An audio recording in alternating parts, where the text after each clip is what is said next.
your strategy. We've covered an awful lot here, but we still haven't covered everything. Not by a long shot. We haven't even touched on email marketing, for instance. Nor have we discussed how to go about conquering YouTube. We haven't really dived into good grammar, etc. for your blog posts. But this is about the bigger picture. This is about strategy.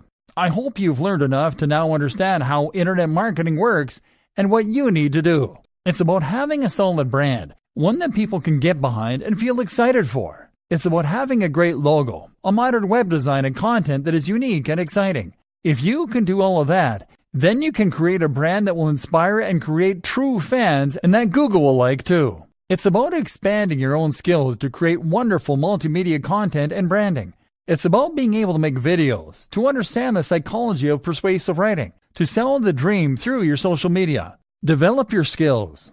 Don't be afraid to step in front of the camera or to network in person to find those opportunities for collaboration. Be a real professional who is proud of your work. And the rest is just implementing a regular steady stream of high-quality content with subtle use of keywords and LSI. It is a matter of getting guest posts on the highest quality websites. It's a matter of sharing your content on social media. That is how you create a cohesive internet marketing strategy.